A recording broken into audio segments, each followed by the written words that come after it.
পাইকারি বাজারের সাথে খুচরা বাজারের দামের তফাৎ বেশি কেন তা যাচাইয়ে ফ্যাক্ট ফাইন্ডিং কমিটি গঠন করা হবে বলে জানিয়েছেন বাণিজ্যমন্ত্রী খন্দকার আব্দুল মুক্তাদির। মধ্যপ্রাচ্য সংঘাতে ভোগ্যপণ্য সরবরাহ ও মূল্য পরিস্থিতিতে প্রভাব পড়েছে কিনা তা যাচাইয়ে রবিবার চট্টগ্রামের খাতুনগঞ্জে বাজার তদারকিতে এসব কথা বলেন বাণিজ্যমন্ত্রী। ব্যবসায়ীদের সাথে আলাপের সময় রমজানে সৌদি আরবের মতো দেশেও পণ্যের দাম কম রাখার আহ্বান জানান মন্ত্রী। প্রণবেশ চক্রবর্তী প্রতিবেদন, ক্যামেরায় ছিলেন বাবুন পাল। রবিবার বিকেলে চট্টগ্রামের সবচেয়ে বড় খাদ্যপণ্যের পাইকারি বাজার খাতুনগঞ্জ পরিদর্শনে আসেন বাণিজ্য মন্ত্রী। মধ্যপ্রাচ্য সংঘাতের জেরে রমজানের খাদ্য বাজারে ও সরবরাহ চেইনে কোনো প্রভাব পড়ে কালার এক্সপার্ট ডার্ক স্যাপ এবং মাইল্ড অন হ্যান্ডস টেকনোলজি সমৃদ্ধ অরিক্স অ্যাডভান্স ডিটারজেন্ট পাউডার আপনার লন্ড্রি এক্সপার্ট। মন্ত্রীর এই পদক্ষেপ পরে মন্ত্রী কথা বলেন খাতুনগঞ্জের ব্যবসায়ী নেতাদের সাথে। এ সময় তিনি রমজানে মধ্যপ্রাচ্যের মতো পণ্যের দাম কম রাখার সংস্কৃতি গড়ে তোলার আহ্বান জানান। কেউ দয়া করে আতঙ্কিত হবেন না।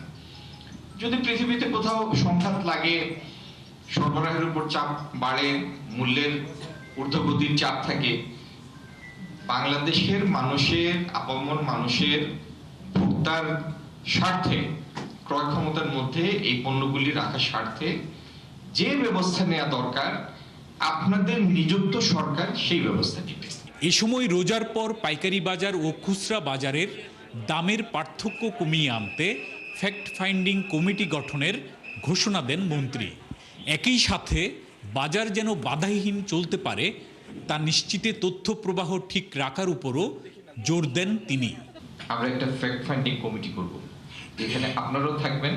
কেন পাইকারি আর খুচরা বাজারের ব্যবধানটা অগ্রহণযোগ্য, এটার ভিতরে রহস্যটা কি, এটা আমরা খুঁজে বের করব। খাতুনগঞ্জের ব্যবসায়ীরা মন্ত্রীর কাছে ট্যাক্সের হয়রানি, সড়কে পণ্যবাহী পরিবহনে স্কেলের বাধা এবং জাহাজ ভাড়া বাড়ানো সহ বিভিন্ন সমস্যার কথা তুলে ধরেন।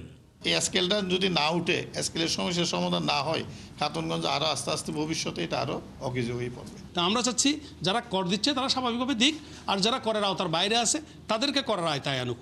ভোক্তা অধিকারের নিয়মিত বাজার তদারকির পাশাপাশি ব্যবসায়ীরা যেন হয়রানির শিকার না হন সেটিও নিশ্চিত করা হবে জানান বাণিজ্য মন্ত্রী। প্রণবেশ চক্রবর্তী, ৭১, চট্টগ্রাম।